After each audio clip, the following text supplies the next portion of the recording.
আপনারা ইতিমধ্যেই হয়তো খবরে দেখেছেন যে আর্জেন্টিনার ফুটবলে একটা মহা তোলপাড় অবস্থা চলতেছে। মহা তোলপাড়। এই কয়েক মাস পরেই বিশ্বকাপ। এর আগে আগে এই সময়টা এসে সেই তোলপাড়টা একদম তুঙ্গ আকার ধারণ করছে। গত কয়েক মাস ধরেই আর্জেন্টিনার ফুটবল ফেডারেশনের যে অফিস, এফ এর অফিস, এখানে বারবার ওদের ইনকাম ট্যাক্সের কর্মকর্তারা, পুলিশরা রেইড দিচ্ছে। তারপরে ওদের বোর্ড প্রেসিডেন্ট তাপিয়ার বাসভবনে রেইড হচ্ছে।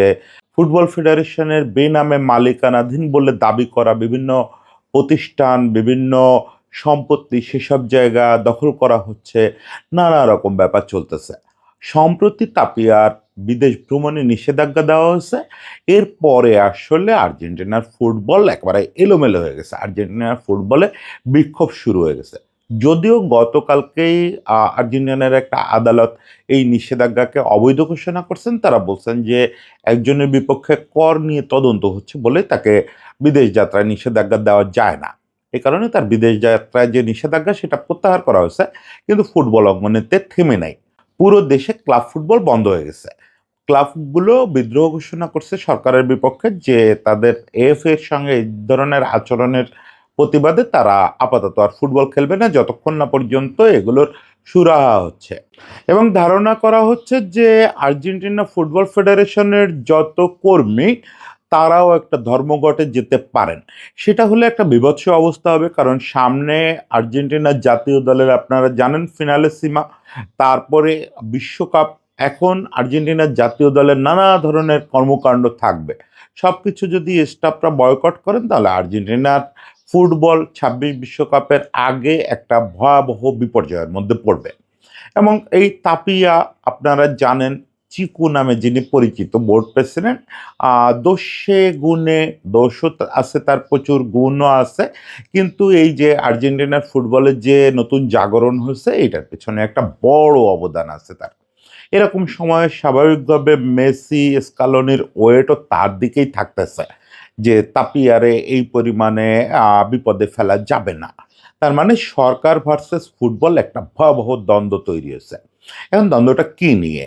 দ্বন্দ্বটা হচ্ছে সরকারের ভাষ্যমতে দুর্নীতি নিয়ে, যে এএফ এর দুর্নীতি আছে সেগুলো তারা তদন্ত করবে। কিন্তু ব্যাপারটা এখানে না। আপনারা জানেন দক্ষিণ আমেরিকার কোনো কিছুই যা ওপরে দেখা যায় তা না। আইসবার্গের শুধু টিপটা দেখা যায়। এর নিচে অনেক বড় একটা পলিটিক্স, মাফিয়াতন্ত্র এবং দখলবাজির একটা ব্যাপার আছে। তো আমরা একটু ফুটবলে কিভাবে এই জিনিসটা রোল প্লে করতেছে সেটা একটু আজকে বলি, যে তাপিয়ার সঙ্গে কেন সরকারের এই প্রবল দ্বন্দ্বটা চলতেছে, এটার আসল রহস্যটা কি। তাপিয়ার সঙ্গে মূল দ্বন্দ্বটা হচ্ছে হ্যাভিয়ার মিলে, যিনি হচ্ছে রক স্টার প্রেসিডেন্ট বলে পরিচিত। একসময় মঞ্চে রক গান করতেন। ভয়াবহ খেপা মানুষ ছিলেন। কিভাবে কি করে নির্বাচনে মূলত মাউরিসিও মাক্রির আশীর্বাদে প্রেসিডেন্ট হয়ে গেছেন। এখনও তার সেই রক স্টার ভাবমূর্তি ধরে রাখছেন উনি। এখনও জনসভায় গিয়ে চিৎকার করে গান করেন এবং ভয়াবহ মেটাল ভক্ত, মেটাল মিউজিক ভক্ত মানুষ। এই হ্যাভিয়ার মিলের সঙ্গে মূলত হচ্ছে তাপিয়ার গন্ডগোলটা। গন্ডগোলটা কি নিয়ে? গন্ডগোলটা হচ্ছে হ্যাভিয়ার মিলে চরম বেসরকারিকরণের পক্ষে। তিনি চান না আর্জেন্টিনার ফুটবল ক্লাবগুলো আর এই সাবেকি কাঠামোয়, মানে সদস্য মালিকানা ভিত্তিক যে কাঠামো, এই কাঠামোতে চলুক। তিনি চান ইউরোপের মতো এখানে ইনভেস্টমেন্ট আসুক, বাইরের ইনভেস্টমেন্ট, ক্লাবগুলোর মালিকানা বিদেশি বা দেশি বিভিন্ন বড় শিল্পপতিদের কাছে বিক্রি করে দেওয়া হোক। এর মধ্যে সৌদি আরবে বিক্রি করা হবে, অমুক তমুক। তিনি আসলে একটা ওই যে এখন যেটাকে ইউরোপে টিটকিরি করে বলা হয়, তিনি আসলে ওই যে তেলের মালিকানাধীন ক্লাব দেখতে চান। আর তাপিয়া হচ্ছেন শ্রমিক ইউনিয়ন করে আসা মানুষ। তাপিয়া হচ্ছে শতবর্ষ ধরে বা তারও বেশি সময় ধরে আর্জেন্টিনার ক্লাবগুলো যে বার্সেলোনা, রিয়াল মাদ্রিদের মতো সদস্য মালিকানাধীন রীতিতে চলতেছে, এইটা ধরে রাখার পক্ষে। এটা নিয়েই তাদের বিরোধ। এখন এই বিরোধটা বুঝতে গেলে আমাদের একটু আর্জেন্টিনার এই শতকের পলিটিক্সটা কয়েক লাইনে একটু ফিরে দেখলে সুবিধা হবে, যে বিরোধটা আসলে শুরু হলো কোত্থেকে।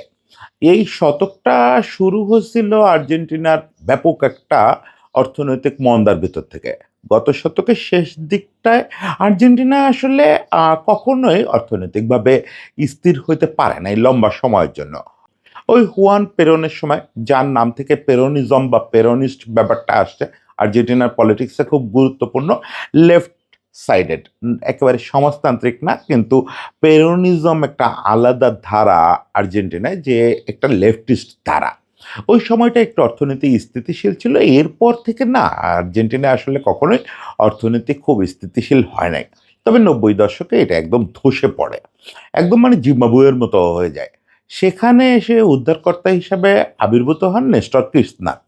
নেস্টর কির্চনার নিজেও পেরোনিস্ট, মানে ওই পেরোনিজমে বিশ্বাসী হুয়ান পেরনের মতো, এবং উনি এসে আসলেই উদ্ধার করেন আর্জেন্টিনাকে বেশ লম্বা মেয়াদে, অন্তত 2007 সাল পর্যন্ত। 2003-এ উনি প্রেসিডেন্ট হন। 2007 সাল পর্যন্ত দেশটাকে একটা স্থিতিশীল অবস্থায় আনছিলেন। আর্জেন্টিনায় দেখেন দুই, মানে এটা শুধু আর্জেন্টিনার কথা বললে হবে না, পুরো দক্ষিণ আমেরিকা আসলে রাজনীতি চরম ভাবাপন্ন রাজনীতি, চরম ভাবাপন্ন রাজনীতি। আপনি বোঝেনই যে জায়গায় হচ্ছে মাফিয়াদের, ড্রাগ দস্যুদের, বা ড্রাগ সম্রাটদের এরকম একটা আনাগোনা যে মহাদেশ জুড়ে, সেই মহাদেশে কোনো কিছুই আসলে মধ্যপন্থী হয় না, হয় চরম ডানপন্থী, না হলে লেফটিস্ট, এর মাঝখানে কিছু নাই। দক্ষিণ আমেরিকা মধ্যপন্থী রাজনীতি আপনি খুব একটা খুঁজে পাবেন না। লেফটিস্টটাই ওখানে মধ্যপন্থী। লেফটিস্টটা যেটুকু যা মধ্যপন্থা, সেটুকু লেফটিস্টদের মধ্যে। আর না হলে একবার ভয়ানক ডানপন্থী, এসে সব তছনছ করে দিবে, সব বিদেশিদের কাছে বিক্রি করে দিবে, সরকারি মালিকানাধীন কিছু থাকবে না, এইসব ব্যাপার স্যাপার। এবং তাদের সঙ্গে মাফিয়াইজমদের এবং ওই যে ড্রাগ কার্টেলের খুব দারুণ সম্পর্ক। তো যাই হোক, কৃষ্ণার এটা একটু ভেঙে দেওয়ার চেষ্টা করলেন, ভেঙে অর্থনীতিটাকে পুনরুদ্ধার করার চেষ্টা করলেন, কৃষি খাত সহ বিভিন্ন খাতে ভর্তুকি দেওয়া শুরু করলেন। এবং আমরা ফুটবলের আলোচনায় পলিটিক্সটা আনতেছি কারণ আর্জেন্টিনার মতো দেশগুলোতে বা দক্ষিণ আমেরিকায় ফুটবল কিন্তু পলিটিক্সের খুব বড় টুল। ফলে ফুটবলটা কখনোই পলিটিক্সের টুল হিসাবে অগুরুত্বপূর্ণ হয় না। মানে আমাদের দেশে যেমন ফুটবল পলিটিক্সে অনেক পরের আলোচনা বা খেলাধুলা, কিন্তু ওইসব দেশে ফুটবল একবারে দেখা যাবে যে কৃষি খাতের পরে বা চিকিৎসা খাতের পরেই ফুটবল নিয়ে আলোচনা হচ্ছে, যে ফুটবলে কে কি রোল প্লে করতেছে। কৃষ্ণারের সময় একটা বড় ব্যাপার ছিল যে কৃষ্ণার ওদের যে জায়ান্ট যে মিডিয়াগুলো, এই মিডিয়াগুলোর বিপক্ষে রুখে দাঁড়াচ্ছিলেন। ওদের ফুটবলটা মূলত দখল করে রাখছিল তারা। উনি তাদের কাছ থেকে টিভি স্বত্ব কেড়ে নেওয়ার চেষ্টা করলেন, তারপরে ফুটবলে নানা রকম ভর্তুকি দিলেন, কৃষিখাতে যেরকম ভর্তুকি দিচ্ছিলেন, মানে একটা শান্তি ফিরে আসলো বলা যায় 2007 পর্যন্ত। কিন্তু কৃষ্ণার একটা কাজ করলেন, কৃষ্ণার দ্বিতীয় মেয়াদে প্রেসিডেন্সি ইলেকশনে রান করলেন না, রান করালেন তার ওয়াইফ ক্রিস্টিনা কির্চনারকে। এই সময় তাকে আরো বেশি পেরনের সঙ্গে তুলনা করা হচ্ছিল, যে হুয়ান পেরনের ওয়াইফ ইভা পেরন যেরকম, মানে ওনাদের যেরকম জুটি ছিল, অনেকে বলতো আবার যে না, ওরা হচ্ছে দক্ষিণ আমেরিকার ক্লিন্টন দম্পতি, মানে একজন প্রেসিডেন্ট হবে, একজন ভাইস প্রেসিডেন্ট হবে, এরকম একটা ব্যাপার। তো ক্রিস্টিনা কির্চনার নামেই প্রেসিডেন্ট হলেন, আসলে পেছন থেকে দেশ চালাচ্ছিলেন নেস্টরই। কিন্তু নেস্টরই অর্থনীতির সব কিছু ঠিক করতেছিলেন, ফলে 2010 পর্যন্ত আর্জেন্টিনার অর্থনীতি স্থিতিশীল ছিল, তেমন কোনো বিক্ষোভ, তেমন কোনো সমস্যা হচ্ছিল না, একটা মধ্যপন্থা অবলম্বন করতেছিলেন, ওই যে বললাম লেফটিস্টটাই ওখানে মধ্যপন্থী, ফলে একটা শান্তি তৈরি হয়েছিল। কিন্তু 2010-এ একেবারে ইলেকশনের দিনে খুব আকস্মিকভাবে নেস্টর কির্চনার মারা যান। এরপর থেকেই শুরু হয় ভয়াবহ অশান্তি। ভয়াবহ অশান্তি শুরু হয় কেন? ক্রিস্টিনা কির্চনার আবার ঠিক মধ্যপন্থী আচরণ করেন নাই। উনি আবার অতি বামপন্থী আচরণ শুরু করেন। উনি বিভিন্ন যেগুলো অলরেডি বেসরকারি মালিকানাধীন অবস্থায় আছে যেসব প্রতিষ্ঠান, এবং যেসব জায়গায় আসলে হাত না দিলেও চলতো, এসব জায়গায়ও হাত দেওয়া শুরু করেন। যেমন ফুটবলের কথাই যদি ধরেন, ক্লারিন বা এইসব গোষ্ঠীর সঙ্গে কির্চনারেরও ভালোই ঝামেলা ছিল। উনি চাইছিলেন যে এই গ্রুপটার হাত থেকে ফুটবলকে উদ্ধার করার জন্য। ওখানে মিডিয়া একটা মাফিয়ার রোল প্লে করে এই ফুটবল ফেডারেশনের উপরে। সেটা নেস্টরই মুক্তি চাইছিলেন, কিন্তু সেটার জন্য কৌশলী মুক্তি চাইছিলেন। ক্রিস্টিনা এসে কি করলেন? ক্রিস্টিনা এসে তাদের বের করে দিয়ে ফুটবল বিনা টাকায় রাষ্ট্রীয় টেলিভিশনে সম্প্রচার শুরু করলেন। শুনতে ভালো শোনায়, জনপ্রিয় ব্যাপার। কিন্তু এটাতে তো ফুটবল অর্থনীতিতে ধস নামলো। একই রকম কৃষি খাত, চিকিৎসা খাত উনি সব জায়গায় অতিরিক্ত রাষ্ট্রায়ত্তকরণ করতে গিয়ে একবারে অর্থনীতি আবার ধসায় দিলেন। ফলে কি হলো, 2015 ইলেকশনে ক্রিস্টিনা হেরে গেলেন। এবার ক্ষমতায় আসলেন মারিসিও মাক্রি। এই মারিসিও মাক্রি লোকটা হচ্ছে এখনো পর্যন্ত আপনি বলতে পারেন এই যা কিছু হচ্ছে, আজকে তাপিয়া ভার্সেস মিলেই যে ঝামেলা হচ্ছে, হ্যাভিয়ার মিলেই, এই ঝামেলারও নেপথ্য নায়ক এখনো মারিসিও মাক্রি। মারিসিও মাক্রি আসলে একজন আধুনিক ডন বলতে পারেন আপনি। এবং এই লোকেরও উত্থান কিন্তু ফুটবল থেকে। এই লোকেরও মূল পরিচয় ছিল, এমনিতে তারা হচ্ছে আপনার আর্জেন্টিনার সবচেয়ে বড় অলিগার্ক, সবচেয়ে বড় বিজনেসম্যান, যে বিজনেসের সরাসরি হদিশও মানুষ ঠিক জানে না যে মাক্রি ফ্যামিলি কি করে। ইতালিয়ান বংশোদ্ভূত মানুষ, 3 পুরুষ ধরে আর্জেন্টিনার সবচেয়ে বড় ধনী মানুষ ফ্যামিলিগুলোর একটা, এবং এরা অনেক কিছু নিয়ন্ত্রণ করে, অনেক কিছু। কৃষ্ণারদের আমলে সবচেয়ে বিপর্যয় যেসব ফ্যামিলি পড়ছিল তার ভিতরে মাক্রি ফ্যামিলিরা। মারিসিও মাক্রি প্রেসিডেন্সিয়াল ইলেকশন করলেন, তার আগে ওনার যে পরিচয়গুলো ছিল, এমনিতে তো ওনাদের মাক্রি গ্রুপ, এটা হচ্ছে ওনার পরিচয়। এছাড়া বহু অলিখিত এবং অজানা বিজনেসের ব্যাপার আছে। কিন্তু ওনার একেবারে সামনাসামনি পরিচয় হচ্ছে উনি বোকা জুনিয়র্সের প্রেসিডেন্ট ছিলেন। বোকা জুনিয়র্সের বেশ লম্বা সময় প্রেসিডেন্ট ছিলেন, এবং তার আমলে কিন্তু বোকা অনেক সাফল্য পাইছে। ওই সময় রিকেলমের সঙ্গে তার ওই একটা ফন গার্ল টাইপের ব্যাপার হয়েছিল। রিকেলমে আবার হচ্ছে সোশ্যালিস্ট, পেরোনিস্ট, সে আবার হচ্ছে খ্রিস্টানদের পন্থী। রিকেলমে ওই খেলোয়াড়দের বেতন বাড়ানো টাড়ানো অমুক দাবিতে, রিকেলমে তখন খেলোয়াড়, একবার খুব বিতর্ক হয়েছিল মাক্রির সঙ্গে। তখন রিকেলমে কোনো এক ম্যাচে গোল করার পরে মাক্রির সামনে গিয়ে ওই টোপকে গিয়ে সেলিব্রেশন করছিলেন। সেই থেকে দুজনের মুখ দেখা দেখি বন্ধ। তো মাক্রি যেটা করলেন, তার ওই বোকা জুনিয়র্স প্রেসিডেন্সি যখন চালান, তখন একবার একটা বক্তৃতায় বলছিলেন যে বোকা জুনিয়র্সের প্রেসিডেন্সি চালানো, দেশ চালানো হচ্ছে কঠিন। তো সেইটা উনি প্রুভ করার জন্য কিনা উনি নিজে পরে প্রেসিডেন্ট হয়ে গেলেন, ক্রিস্টিনারে হারায় 2015 সালে। এবং অর্থনীতিতে আরও ধস নামলো। উনি অনেক কিছু এবার আবার বিক্রি করার চেষ্টা করলেন। অর্থনীতিতে ধসটা নামতো না, এই লোকটা স্থিতিশীল রাখতে পারতো। কিন্তু এই লোক আবার কি করলো, আইএমএফ থেকে, যেটা দক্ষিণ আমেরিকানরা একদম পছন্দ করে না, আইএমএফ থেকে কোটি কোটি ডলার ঋণ করা শুরু করলো। কোটি কোটি ডলার ঋণ করে বিভিন্ন জায়গায় অবকাঠামোগত উন্নয়ন। তৃতীয় বিশ্বের সরকারগুলোর উন্নয়ন বলতে যা বোঝায়, যে ঋণ করো, ঋণ করে এই জায়গায় এই বিশাল স্ট্রাকচার বানাও, বিশাল সেতু বানাও, বিশাল অমুক বানাও, তমুক বানাও, লোকজনের চমকায় দাও। লোকজন শুরুতে শুরুতে ভাববে যে উন্নয়ন হচ্ছে, পরে তো ওই ঋণের কুস্তি দিতে গিয়ে দেশ ডুববে। তাই হলো। আবার পেরোনিস্টরা ক্ষমতায় আসলো। মাক্রি এক টার্মের পরে আর টিকতেই পারলেন না। ওই সব ঋণ টিন করে এমন অবস্থা হলো, এক টার্মের পর আর টিকতেই পারলেন না। কিস্টনারই ক্ষমতায় আসলেন, কিন্তু সরাসরি প্রেসিডেন্ট হিসাবে ক্ষমতায় আসলেন না। এবার আলবার্তো ফার্নান্দেজ প্রেসিডেন্ট হলেন, ক্রিস্টিনা কিস্টনার মানে নেস্টরের ওয়াইফ, উনি হলেন ভাইস প্রেসিডেন্ট। কিন্তু এই টার্ম যথারীতি এলোমেলো, এক টার্মের বেশি এরাও টিকলো না। পরে আলবার্তো ফার্নান্দেজও হেরে গেলেন 2023-এর নির্বাচনে। এবার ক্ষমতায় আসলেন হ্যাভিয়ের মিলেই। মারিসিও মাক্রি কিন্তু নির্বাচন করবেন, একটা প্রস্তুতি ছিল, মারিসিও মাক্রি আবার নির্বাচন করবেন। কিন্তু ওই যে তিনি নির্বাচন করলেন না, তিনি বেছে নিলেন এই রকস্টারকে, যে রকস্টার প্রেসিডেন্ট হবে আর আমি ওর উপদেষ্টা হব। এখন হ্যাভিয়ের মিলেই প্রেসিডেন্টের চেয়ারে বসেন। কিন্তু আপনারা তার চেহারা টেহারা দেখলেই বুঝতে পারবেন যে খুব অস্থির মতো একজন মানুষ, খুবই চিল্লাপাল্লা করে বেড়ানো মানুষ, আমাদের বিসিবির এক বোর্ড ডিরেক্টরের মতো। আসলে সিরিয়াস কোনো চিন্তা করেন না। সিরিয়াস চিন্তাটা কে করে? মাক্রি করে। সেটাকে পুরো দেশ বেচে দিতে হবে, পুরো দেশ বেসরকারিকরণ করে দিতে হবে। দেশের সব কিছু অলরেডি শিল্প কলকারখানা যেগুলো আর্জেন্টিনার রাষ্ট্রায়ত্ত ছিল, আর্জেন্টিনা চিরকাল ট্রেড ইউনিয়ন বেজ একটা দেশ, ওখানে ট্রেড ইউনিয়নগুলোর বিরাট সে থাকে। সেই সব জায়গায় একদম ভেঙে চুরে দিচ্ছে, ট্রেড ইউনিয়নগুলোর কোনো তেমন সে নাই। কলকারখানাগুলো বেসরকারি মালিকানায় চলে গেছে, ফলে দ্রব্যমূল্য হু হু করে বাড়তেছে, শ্রমিকদের বেতন কমতেছে, নানা রকম সমস্যা তো হচ্ছে। এরপর মাক্রি যেহেতু ফুটবলের মানুষ, ওনার অনেক আগে থেকে একটা চোখ আছে হচ্ছে ক্লাবগুলোর উপরে। আর্জেন্টিনার ক্লাবগুলো তো একেবারে কম পোটেনশিয়াল না, huge potential club. River plate, বোকা, বড় বড় ক্লাব না, এই ক্লাবগুলো ওনারা বেছে দিতে চান। এই ক্লাবগুলো বিক্রি করে দিতে চান সৌদি শেখদের কাছে, বা আর্জেন্টিনা বা লাতিন আমেরিকার যেসব অর্থনৈতিক বড় বড় শিল্পপতি আছে তাদের কাছে। কারণ কি? কারণ হচ্ছে ওনারা মনে করেন যে এই ক্লাবগুলো দিয়ে হিউজ লাভ করা সম্ভব। তাতে দেশে প্রচুর ডলার ঢুকবে। ওকে, চিন্তাটা এই জায়গায় এসে চিন্তাটা নিয়ে অবশ্যই বিতর্ক চলতে পারে।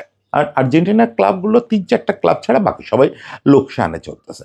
আর্জেন্টিনার সমস্ত ক্লাব যেগুলো সমস্ত ক্লাবের মূল মালিকানা হচ্ছে সদস্যদের। ওই যে বার্সেলোনা মডেল বা রিয়াল মাদ্রিদ মডেল। এখন সমস্যা হচ্ছে ১ম সারির ৩-৪ টা ক্লাব ছাড়া বাকি সবগুলো লোকসানে চলে। তাদের ক্লাবের বার্ষিক যে খরচ এটা কোনোভাবেই সদস্য চাঁদা দিয়ে ওঠে না। সঙ্গে স্পন্সরশিপও তেমন পায় না। টিভি সত্ত্ব থেকে তেমন টাকা আসে না। ফলে ক্লাবগুলোকে প্রতি বছর এএফ এর বিপুল পরিমাণে ভর্তুকি দিতে হয়। ক্লাব তো চালাইতে হবে শেষ পর্যন্ত। প্রতি বছর দিতে হয়। এখন এএফ এর এই টাকাটা তো আসে আবার সরকারি তহবিল, ফিফার তহবিল এবং জাতীয় দলের নামে যেসব স্পন্সর আসে সেখান থেকে।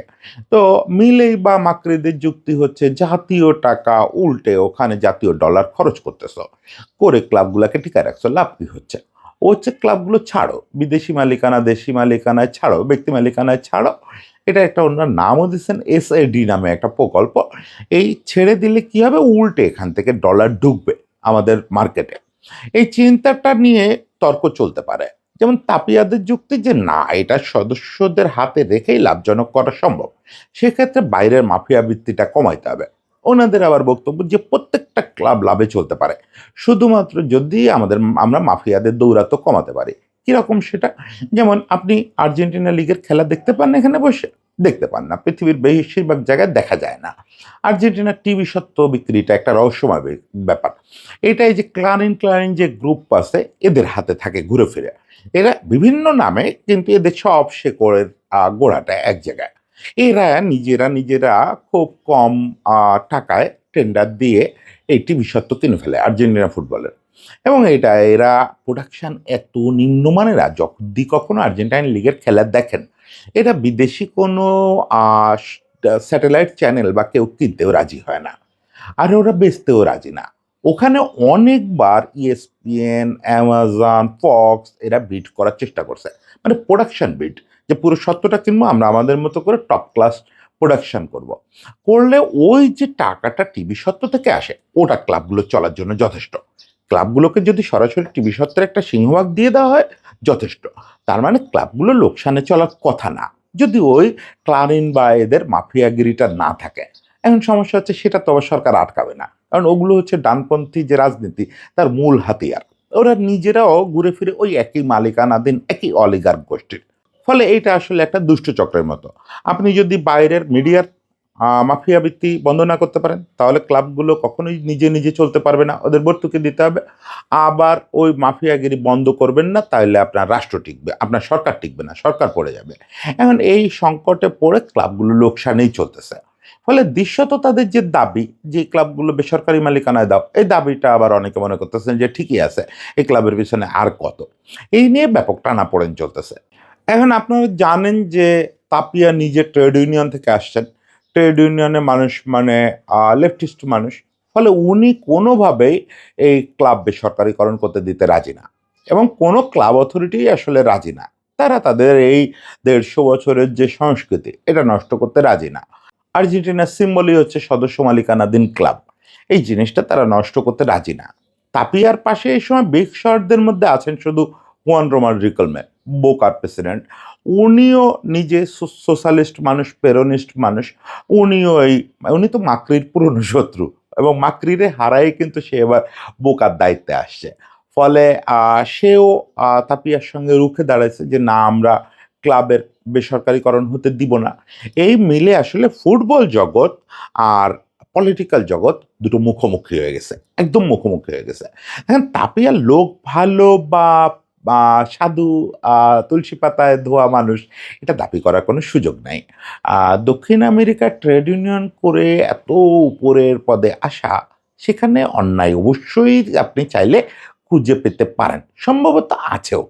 সেই অন্যায়গুলোকে এখন ওরা খুঁজে খুঁজে বের করতেছে। অমুক জায়গায় তাপিয়া অমুক সালে কর ফাঁকি দিছে, তমুক জায়গায় বেনামে এস্টেট কিনছে। এইগুলো নিয়ে চলতেছে ধরপাকড়। ধরপাকড় মানে তাপিয়ার গায়ে এখনো হাত দিতে পারে নাই, তাহলে আবার সরকার পড়ে যেতে পারে।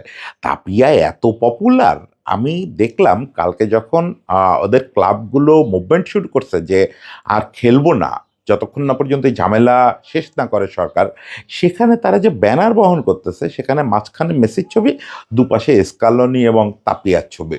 মানে তাপিয়ার ওই ইমেজটা একটা তো ওরাও তৈরি করতে চায়, তাপিয়াপন্থীরা।